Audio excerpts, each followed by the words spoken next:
Dear students, I hope you all are well. सारे के सारे ठीक होंगे। हमारा जो our today's topic of discussion is the continuation of the diversity among fungi. हम बेटा क्या उसे कहते हैं कि जो किंगडम फंजाई है उसके ग्रुप्स को डिस्कस कर रहे थे। प्रीवियस लेक्चर में हम क्या उसे कहते हैं ज़ाइगोमैकोटा और एस्कोमैकोटा को डिस्कस कर चुके थे। ज़ाइगोमैकोटा को मैंने कहा था ज़ाइगोस्पोर्स बनते हैं, एस्कोमैकोटा को मैंने कह दिया था एस्कोस्पोर्स वगैरह बनते हैं, और इसी वजह से उनके जो क्या उसे कहते हैं रिस्पेक्टिव ग्रुप्स हैं उनके नाम दिए गए थे। और मैंने ये भी किया था Ascomycota is the largest group of fungi. अब हमारे जो नेक्स्ट क्या उसे कहते हैं ग्रुप है that is the Basidiomycota, that is Basidiomycota. जब आप बेसिडियोमाइकोटा की बात करोगे इसके जो मेंबर्स हैं बहुत सारे मेंबर्स इसके क्या है एडिबल हैं। क्या है एडिबल? एडिबल का मतलब क्या है? विच कैन बी ईटन, जिनको आप खा सकते हो।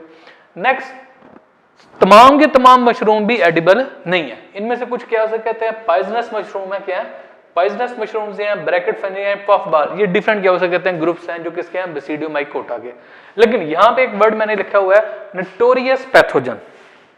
क्या वर्ड है? Notorious pathogen. पैथोजन का उत्तर मैं बता चुका हूं, disease causing agent is called as the pathogen. अब notorious pathogen, notorious in a sense, मैंने आपको ये पहले भी किसी लेक्चर में ये वर्ड एक्सप्लेन किया था। मैंने कहा बेटा दो वर्ड्स होते हैं, एक होता है फेमस, एक होता है नोटोरियस। जब आप फेमस की बात करते हैं हम कहते हैं कोई भी इंसान अगर अच्छे कामों में मशहूर है तो आपका फेमस होगा, नोटोरियस। अगर कोई बुरे कामों में मशहूर है वो आपका क्या हो जाएगा? नोटोरियस। अब नोटोरियस पैथोजन, प्लांट पैथोजन, इनके दो हैं मेंबर, एक है रस्ट और क्या है समट। ये दोनों जो क्या हो सकते हैं आपके आम जो क्रॉप्स हैं, जो क्या हो सकते हैं सीरियल्स वगैरह, गंदम वगैरह, इनमें क्या डिजीज काज करते हैं। समट में ब्लैक स्पोर्स बन जाते हैं, रस्ट में क्या हो सकते हैं रेडिश से स्पोर्स वगैरह बन जाते हैं। और ये पुत्र क्या हो सकते कहते हैं अच्छे खासे डिवास्टेटिंग पैथोजन है। रस्ट और समट दोनों क्या है डिवास्टेटिंग पैथोजन है, इसलिए इन्हें हम कहते हैं नोटोरियस पैथोजन। क्या नाम देते हैं? Notorious pathogen. ये रस्ट और समट पे बहुत ज्यादा काम हो चुका हुआ है। अगर आप ग्रेजुएशन की क्लासेस बीएससी वगैरह में जाओगे ना तो रस्ट और समट को डिटेल में कैसे डिस्कस किया जाएगा। अच्छा खैर, नेक्स्ट हमारा है रिप्रोडक्टिव स्ट्रक्चर। जिस तरह पुत्र हमने कहा था ज़ाइगोमैकोटा में ज़ाइगोस्पोर बनता है, एस्कोमैकोटा में एस्कस बनती है, एस्कस के अंदर क्या कहते हैं एस्कोस्पोर्स है। इसी तरह बेसिडियोमाइकोटा के अंदर एक स्ट्रक्चर है बेसिडियम, एक स्ट्रक्चर है बेसिडियम। बेसिडियम सिंगुलर है, बेसिडिया क्या है प्लूरल। बेसिडियम क्या है सिंगुलर है, बेसिडिया क्या है plural. Basidium is basidium such a structure which contain which have the basidiospores, जिसके साथ क्या अटैच होते हैं बेसिडियोस्पोर्स होते हैं। और अगर प्लूरल बोल दूंगा तो मैं बेसिडिया कह दूंगा। और इनके अंदर भी पुत्र मोनोकैरियोटिक और डायकैरियोटिक हाइफी हैं। ये मैं बहुत दफा बता चुका। Monokaryotic hyphae which have one nucleus, dikaryotic hyphae which have two nuclei। Plasmogamy से पहले क्या होगा क्या हो सकता है मोनोकैरियोटिक होंगे, प्लाज्मोगैमी के बाद क्या हो जाएंगे डायकैरियोटिक रहेंगे। इनके अंदर मोनोकैरियोटिक और डायकैरियोटिक इसलिए बन रहे हैं because there is delay between plasmogamy and karyogamy. Plasmogamy और कैरियोगैमी के दरमियान डिले है, तो इसलिए वजह से क्या हो सकता है डायकैरियोटिक फेज इसमें ऑब्जर्व की जाती है। अब ये नहीं होता कि डायकैरियोटिक फेज लॉन्ग रन के लिए लॉन्ग लास्टिंग चलती जाती है, एक सर्टेन टाइम के तक रहती है डायकैरियोटिक फेज। उसके बाद न्यूक्लियाई फ्यूज कर जाते हैं, जब फ्यूज कर जाते हैं जाइगोट बन जाएगा और आगे नेक्स्ट चल जाएगा। इनके अंदर सेक्सुअल रिप्रोडक्शन होती तो है, अकर्स थ्रू कोनिडिया फॉर्मेशन।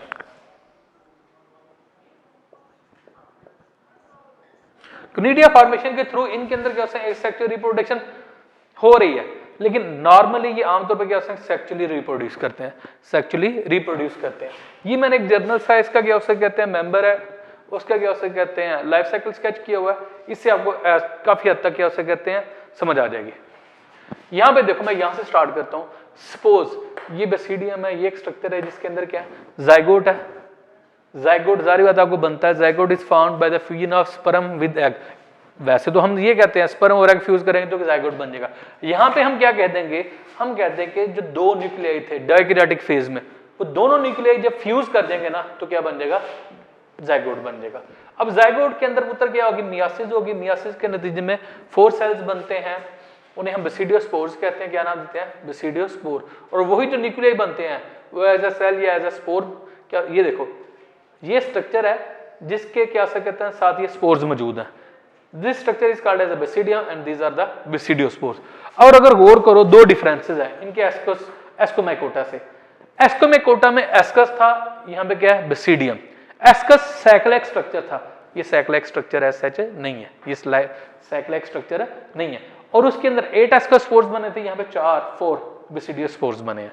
क्या बने हैं 4 बेसिडियोस्पोर्स। और ये क्या एक्सपोज्ड हैं, they are exposed on the lower surface, नीचे वाली सरफेस पे ये क्या होंगे, एक्सपोज्ड होंगे। और जब ये बेसिडियस स्पोर्स क्या हो सके मैच्योर हो जाएंगे तो क्या हो सके ये बेसिडियस स्पोर्स यहाँ पे लिबरेट करेंगे। जब यहाँ से ये लिबरेट करेंगे सूटेबल क्या हो सकता है सबस्ट्रेटम पे जाके फॉल करेंगे तो जर्मिनेट करना हो जाएंगे, जर्मिनेट करना शुरू हो जाएंगे, जर्मिनेशन ऑफ स्पोर्स। ये स्पोर्स जर्मिनेट करके एक डिफरेंट टाइप की मोनोकैरियोटिक हाइफी या माइसीलियम बना रहा है, ये दूसरे टाइप का बना रहा है, ये क्या हो सकते हैं सेप्टेट हाइफी हैं।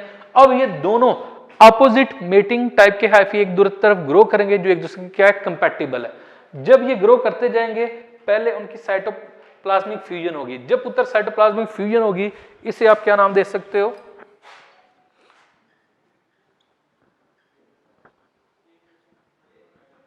प्लाज्मोगैमी। इसे आप क्या नाम दे दोगे, प्लाज्मोगैमी। जब बेटा इसके अंदर क्या कहते हैं प्लाज्मोगैमी होगी तो ये देखो हर क्या हो सकते हैं सेल के अंदर दो दो न्यूक्लियाई होंगे, हर सेल के अंदर क्या होंगे दो दो न्यूक्लियाई होंगे और ये क्या होगी डाइकैरियोटिक माइसीलियम होगा।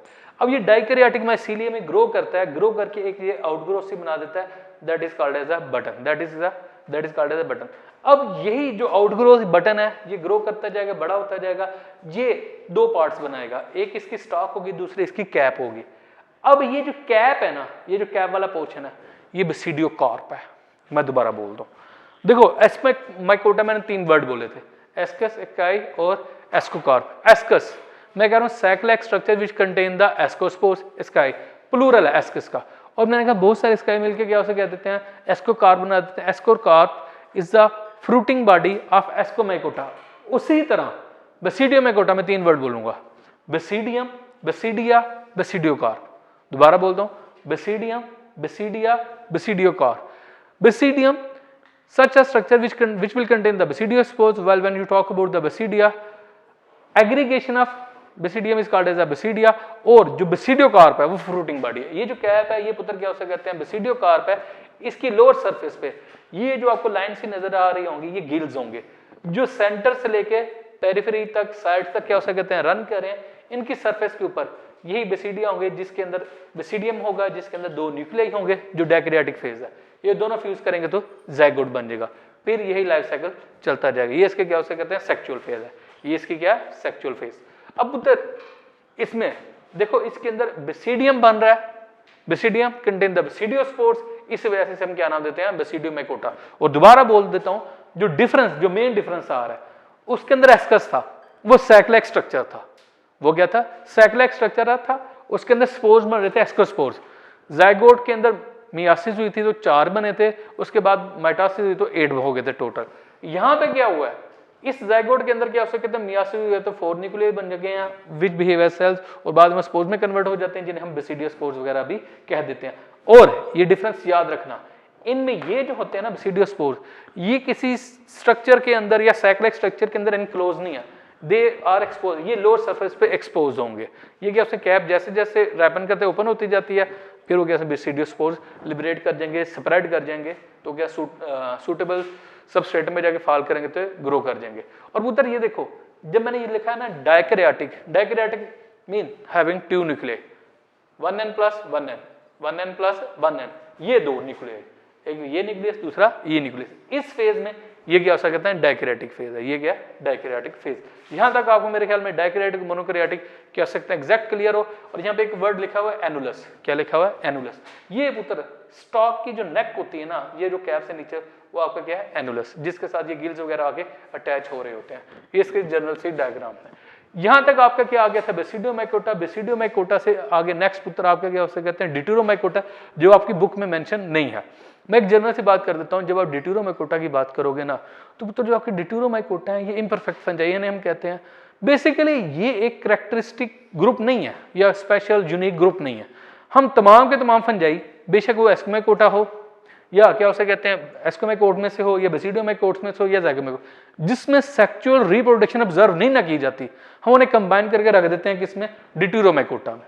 वो ऐसे काम चलता जाता है। और अगर साइंटिस्ट जिन्हें माइकोलॉजिस्ट कहते हैं, mycologist are the scientist we deal with the study of fungi, जो फंजाई की स्टडी के साथ डील करते हैं, अगर उन्हें किसी डिट्यूरोमाइकोटा के मेंबर में सेक्सुअल रिप्रोडक्शन ऑब्जर्व की जाए उसे देख लिया जाए कि उसमें सेक्सुअल रिप्रोडक्शन है, तो दोबारा उसके रिस्पेक्टिव ग्रुप में रख दिया जाए, बेशक वो एस्कोमैकोटा का हो, बेशक बेसिडोमैकोटा हो, बेशक ज़ाइगोमैकोटा हो। तो इसलिए डिटूरोमैकोटा हम सिंपल कहते हैं, इम्परफेक्ट फंजाई हैं, वो तमाम के तमाम फंजाई जिनमें सेक्सुअल रिप्रोडक्शन ऑब्जर्व नहीं की जाती, उसको हम किस में रख देते हैं, डिटूरोमाइकोटा में रख देते हैं। ये यहाँ तक था। नेक्स्ट है बेटा, बेसिकली रिड्यूस सिलेबस के अकॉर्डिंग आपका जो ये चैप्टर है यहाँ तक एंड हो गया हुआ है, हमारा ये चैप्टर क्लोज हो गया हुआ है। लेकिन चंद एक क्या हो कहते हैं आगे जो इकोनॉमिक इंपॉर्टेंस ऑफ फंजाई है ना, उसमें 2-3 बातें बोलना चाहूंगा या थोड़ी सी इंफॉर्मेशन आपको देना चाहूंगा। इसको जस्ट आपने अपनी क्या हो सके नॉलेज के लिए याद कर लेना या इसको जरा सा रीड कर लेना। Importance of fungi, ecological impact of fungi. Ecological impact की जब आप बात करते हो ना, वर्ड इकोलॉजिकल निकला है इकोलॉजी से। इकोलॉजी क्या है, study of relationship of organism with its environment. किसी एक ऑर्गेनिज्म का अपने एनवायरनमेंट के साथ क्या रिलेशन है, क्या इंटरेक्शन है, वो किस में आ जाएगा, इकोलॉजी में आ जाएगा। अब उधर जब एनवायरनमेंट के साथ फंगस की डीलिंग आप चेक करोगे ना, आप सबसे पहले जो इंपॉर्टेंट वर्ड है वो क्या है, डीकंपोजर। क्या है, डीकंपोजर। अब इस पूरे अर्थ या प्लैनेट अर्थ की बात करो, यहाँ पे आपके 2 मेजर डीकंपोजर हैं, एक आपके बैक्टीरिया है, दूसरा आपके फंजाई हैं। और मैं पहले बता चुका हूं किसी लेक्चर में कि पुत्र अगर डीकंपोजर्स ना हो तो क्या हो कहते हैं, इस अर्थ पे क्या हो कहते हैं, न्यूट्रिएंट्स की रिसाइकलिंग नहीं होगी, न्यूट्रिएंट्स की रिसाइकलिंग ऐसे नहीं होंगी। सो डीकंपोजर फंजाई और बैक्टीरिया का होना जरूरी है। और यहाँ पे एक और वर्ड मेंशन किया हुआ मैंने, ह्यूमस। ह्यूमस को हम क्या कहते हैं, पार्शली डिकेड ऑर्गेनिक मैटर। वो ऑर्गेनिक मैटर जिसकी डीकंपोजिशन हो रही है, डिके हो रहा है, उसे हम क्या नाम देते हैं, ह्यूमस। उधर इसके 2-3 फायदे हैं। एक तो ये कह सकते हैं मिनरल्स न्यूट्रिएंट्स वगैरह की रिसाइकलिंग होती है, दूसरा हीप्स ऑफ डेड बॉडीज नहीं जमा होंगे, तीसरा आपकी जो सॉइल है वो फर्टाइल होती जाएगी। वो क्या फर्टाइल होती जाएगी। ये था इकोलॉजिकल इंपैक्ट। नेक्स्ट है इकोनॉमिक गेन्स। आगे फंजाई से हमें कोई फायदा भी है या नहीं है। हम कहते हैं fungi as food, approximately 200 types of mushroom are edible, जिनको आप खा सकते हो। 200 काइंड्स ऑफ एडिबल मशरूम, मगर 200 के राउंड अबाउट ऐसी मशरूम्स है जिनको आप खा सकते हो। मशरूम कल्टीवेशन वगैरह ना, ये चाइना और क्या कहते हैं जापान और अब इंडिया में ये बहुत ज़्यादा हो रही है। उन्होंने ऐसे इवन इंडिया, मैं इंडिया की बात कर रहा हूँ, किसी बहुत एडवांस कंट्री की बात नहीं कर रहा, इवन इंडिया की गवर्नमेंट ने अपने स्पेसिफिक कुछ स्टेट्स में बहुत सारे विलेजेस के अंदर क्या उसने अवेयरनेस देके उनके एक स्पेसिफिक मशरूम है ऑयस्टर मशरूम, उसकी कल्टीवेशन करवा रहे हैं और इससे अच्छा खासा ज़र मुबादला कमा रहे हैं। हमारे यहाँ बदकिस्मती ये है, ना तो हमारी गवर्नमेंट को डायरेक्शन पता है, ना ही हमारी आवाम को पता है। वो आवाम को डायरेक्ट नहीं करे तो हमारे इसी तरह है। अदरवाइज ऑयस्टर मशरूम या क्या हो सकता है, मशरूम की कल्टीवेशन बहुत ईजी काम है। ये नेक्स्ट किसी लेक्चर में आपको एक्सप्लेन कर दूंगा।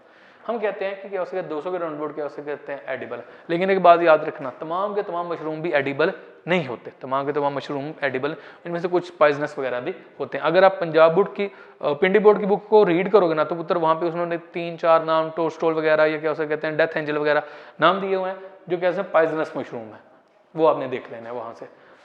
यूज इन बेकिंग एंड ब्रेइंग, ये जो आपके क्या हो सकते हैं जो पुत्र फंजाई हैं, यीस्ट वगैरह, ये बेकिंग और ब्रेइंग दोनों क्या हो कहते हैं इंडस्ट्रीज में यूज हो रहे हैं। नेक्स्ट है यूज इन जेनेटिक रिसर्च। जब बेटा आप जेनेटिक रिसर्च की बात करते हो ना, हम कहते हैं जो यीस्ट है ना, इसको क्या हो सकते हैं एक्सपोनेंशियली यूज किया जा चुका है जेनेटिक रिसर्च के अंदर। क्यों? ये यूकैरियोट है। अगर आपने किसी यूकैरियोटिक ऑर्गेनिज्म को पढ़ना है, बजाय कि हम कम्प्लेक्स किसी यूकैरियोटिक ऑर्गेनिज्म को डिस्कस करना शुरू हो जाए, ह्यूमन को या किसी और बड़े ऑर्गेनिज्म को डिस्कस करना शुरू किया, सिंपल से हमेशा बात स्टार्ट की जाती है। तो यीस्ट एक वाहद ऐसा यूकैरियोट है जो यूनिसेलुलर है। सो इसको स्टडी करना बहुत क्या सकते हैं ईजी है, इसको स्टडी किया जा चुका है। और इससे यीस्ट का आर्टिफिशियल क्रोमोसोम भी बनाया जा चुका है, जिसे हम यीस्ट आर्टिफिशियल क्रोमोसोम कहते हैं। और इसके अलावा न्यूरोस्पोरा भी अच्छा काम हो चुका है जेनेटिक रिसर्च के मामले में। नेक्स्ट है उत्तर economic losses due to fungi. यहाँ तक तो हम गेन की बात कर चुके थे, हम कहते हैं इनका क्या कहते हैं नुकसान वगैरह भी। अच्छा, लेकिन इससे पहले एक मैं पॉइंट यहाँ पे मेंशन नहीं है, लेकिन क्योंकि आपके सिलेबस में नहीं शामिल, लेकिन मैं जस्ट आपको बोल देता हूँ। आप जब ये फंजाई की बात करते हैं ना, फंजाई की क्या उसे कहते हैं मेडिसिन पॉइंट ऑफ व्यू से, मेडिसिनल पॉइंट ऑफ व्यू से अच्छी खासी इंपॉर्टेंस है। इससे बहुत सारी हम एंटीबायोटिक्स वगैरह गेन कर रहे हैं। अब इसकी क्या उसे कहते हैं पेनिसिलिन वगैरह, इसकी सिंपल सी एग्जांपल है जो क्या उसे कहते हैं फंगस से गेन की गई है अभी तक। नेक्स्ट पुत्र economic losses due to fungi. Fungi के क्या लॉस वगैरह हो सकते हैं? प्लांट पैथोजन क्या हो सकते हैं लॉस काज कर रहे हैं, उनमें आपके क्या हो सकते हैं ये पोटैटो के अंदर या क्या हो सकते हैं दूसरे चेरीज वगैरह के अंदर, प्लम्स, एप्रिकॉट, ये एक लंबी सी लिस्ट है, उसमें ये डिजीज काज कर रहे हैं। मैं कल एक आपको सिंपल सी एग्जांपल दिखेगा इसको मैं कोड की, जो बुटाइटिस है, बुटाइटिस की आपको एग्जांपल दी थी। मैंने कहा था ये एक सिंगल ऐसा पैथोजन है जो एस्कोमैक कोटा का मेंबर है और ये approximately 1400 plant species 1400 plant species को इन्फेक्ट कर रहा है। आप इससे आइडिया लगा लो कि सिर्फ एक फंगस है जो इतनी क्या उसे कहते हैं प्लांट स्पीशीज को इन्फेक्ट कर रहा है। और एक क्या रिसर्च स्टडी के अकॉर्डिंग जो आपकी स्ट्रॉबेरी की क्या उसे कहते हैं कल्टिवेशन है ना, स्ट्रॉबेरी के अप्रॉक्सीमेटली पाकिस्तान के 30 to 40% जो स्ट्रॉबेरी है ना वो सिर्फ एक बुटराइटिस की डिजीज है, ग्रे मोल्ड, जो बुटराइटिस काज करता है। इस ग्रे मोल्ड की वजह 30 to 40% स्ट्रॉबेरी आपकी क्या हो सकता है पाकिस्तान की वेस्ट में चली जाती है। तो अब इससे खुद अंदाजा लगा लो ये क्या हो सकता है कितना हमें लॉस काज कर रहे हैं। वो जो अभी हमने बेसिडो में कोटा में रस्ट और स्मट पड़े हैं वो भी अच्छे खासे में नुकसान पहुंचा रहे हैं। उसके अलावा पुत्र ये ह्यूमन के अंदर भी डिजीज काज कर रहे हैं, ये नहीं कि सिर्फ प्लांट के अंदर डिजीज काज कर रहे हैं, ये ह्यूमन के अंदर भी कैंडियासिस है, उसके अलावा क्या हिस्टोप्लाज्मोसिस वगैरह है, और आपकी क्या कहते हैं एथलीट्स फुट है, रिंग वर्म है, ये सारी वो डिजीज हैं जो ह्यूमन के अंदर खास करें। ये जो इंपॉर्टेंस वाला पार्ट है ना, आपने क्या अपनी बुक से तो ठीक है पढ़ोगे रीड करोगे, लेकिन आपने पिंडी बोर्ड की बुक से इसको स्पेसिफिकली रीड करना है, आपको अच्छा खासा ये नॉलेज होगा। क्योंकि पुत्र हमने सिर्फ एफएससी क्लियर नहीं करनी, हमने साथ एमडी कैट वगैरह भी क्लियर करना टू बिकम डॉक्टर। मैं यहाँ तक हमारा ये चैप्टर क्लोज हो गया। नेक्स्ट में जो चैप्टर है मैंने वो कैसे दूसरे सर अपने सर ज़ाहिर के साथ डिस्कस किया था, हम प्लांटी वाला चैप्टर नहीं स्टार्ट करें, हम एनिमेलिया का चैप्टर स्टार्ट कर लें, क्योंकि प्लांटी हम फिजिकल क्लासेस में करवा देंगे, एनिमेलिया उसको टाइम ज़्यादा लगेगा, उसको ज़्यादा एक्सप्लेन करना पड़ना है, तो हम उसको एनिमेलिया को फिर क्या कहते हैं ऑनलाइन क्लासेस में लेके चलेंगे। बेटा मैं इसको दोबारा समराइज कर देता हूँ आज के लेक्चर को। हमारा क्या था, डाइवर्सिटी अमंग फंजाई था। जब डाइवर्सिटी अमंग फंजाई की बात करते हैं हम कहते हैं बेसिडियो में कोटा है, एडिबल है और कुछ पॉइजनस भी हैं। फिर हम कहते हैं इसका नोटोरियस पैथोजन रस्ट और स्मट भी इसी के मेंबर है। अब रस्ट और स्मट को आप क्या कहते हैं बीएससी क्लासेस में अच्छी खासे जाके अगर सपोज की स्टूडेंट ग्रेजुएशन में जाता है तो क्या रस्ट और स्मट को डिटेल में पढ़ेगा। इनके अंदर रिप्रोडक्टिव स्ट्रक्चर बेसिडिया है जिस तरह, या बेसिडियम सिंगुलर है, एस्कोमेकोटा में एस्कस है, इसके अंदर क्या है बेसिडिया। इनके अंदर मोनोकैरियोटिक डाइकैरियोटिक हाइफी दोनों देखे जाते हैं, क्योंकि इनके अंदर क्या है प्लाज्मोगेमी और कैरियोगेमी के दरमियान डिले है। फिर आपकी क्या है एसेक्सुअल रिप्रोडक्शन होती तो है बाय फॉर्मेशन ऑफ क्निडिया, लेकिन इनके अंदर जो सेक्सुअल रिप्रोडक्शन है वो क्या हो सकते हैं ज्यादा है, आमतौर पर कैसे सेक्सुअल रिप्रोडक्शन है। यहाँ भाई ये लाइफ साइकिल जर्नल्स है, मैंने कहा था यहाँ पे जाइगोट की फॉर्मेशन है बाय फ्यूजन ऑफ न्यूक्लियाई। जब जाइगोट बनेगा उसके अंदर मियासिस होगी, मियासिस के अंदर में बेसिडियम के साथ 4 बेसिडियोस्पोर्स बनेंगे। जो बेसिडियोस्पोर्स हैं जो क्या उसे कहते हैं लिबरेट करेंगे, वो सूटेबल सबस्ट्रेटम पे जाके जर्मिनेट करेंगे, जर्मिनेट करके two different kinds of hyphae will be formed. वो डिफरेंट काइंड ऑफ हाइफी क्यों बन रहे हैं, because they are formed as a result of the meiosis. वो मियासिस के नतीजे में बने। जब उत्तर मियासिस होगी तो जेनेटिक कॉम्बिनेशन या जेनेटिक मटेरियल हमेशा डिफरेंट होगा। ये 2 डिफरेंट टाइप के क्या हो सकते हैं हाइफी। देखो इन सेल्स में अगर फोकस किया जाए तो इन सेल्स में क्या हो सकते हैं एक एक न्यूक्लियस है, लेकिन जैसे ही आपने फ्यूज किए तो 2 न्यूक्लियाई मीन मोनोकैरियोटिक से डाइकैरियोटिक फेज में चले गए हैं। यहाँ प्लाज्मोगेमी तो हो गई है लेकिन कैरियोगेमी ऐसे अभी नहीं हुई। यही डाइकैरियोटिक माइसीलियम क्या करेगा, ग्रो करके बटन बनाएगा, बटन ग्रो करते करते स्टॉक कैप वगैरह बन जाए। कैप के लोअर पोर्शन को देखा जाए तो वहाँ पे गिल्स होंगे, गिल्स को देखा जाए gills will be composed of the basidia. Basidia का सिंगुलर क्या है बेसिडियम। बेसिडियम के अंदर क्या 2 न्यूक्लियाई होंगे, ये दोनों के दोनों न्यूक्लियाई आपस में फ्यूज करेंगे तो यही जाइगोट बन जाएगा। ये जर्नल सा क्या कहते हैं बेसिडियोमेकोट के मेंबर का लाइफ साइकिल है, इसको आपने जर्नल से देख लेना। नेक्स्ट है बेटा importance of fungi, ecological impact of fungi का एज अ डीकंपोजर, ये कैसे डीकंपोजिशन वगैरह कर रहे हैं। नेक्स्ट इकोनॉमिक गेन्स है, ये फूड सोर्स के तौर पे हैं, ये बेकिंग में, ब्रेइंग में, जेनेटिक रिसर्च में, और उसके अलावा आपके क्या मेडिसिनल इंडस्ट्री में अच्छा खासा यूज है फंजाई का। और इकोनॉमिक लॉसेस, जब आप इकोनॉमिक लॉसेस की बात करोगे पैथोजेंस की बात कर लोगे। बहुत सारे ऐसे फंजाई हैं जो प्लांट्स के अंदर डिजीज कर रहे हैं, बहुत सारे ऐसे फंजाई हैं जो क्या उसे कहते हैं एनिमल्स के अंदर भी डिजीज का रहे हैं, इंक्लूडिंग ह्यूमन के अंदर भी डिजीज काज हो रही है। ठीक है बेटा, हमारा ये चैप्टर यहाँ तक क्लोज है। नेक्स्ट लेक्चर में इंशाल्लाह हम चैप्टर एनिमिलिया स्टार्ट करेंगे। Thank you.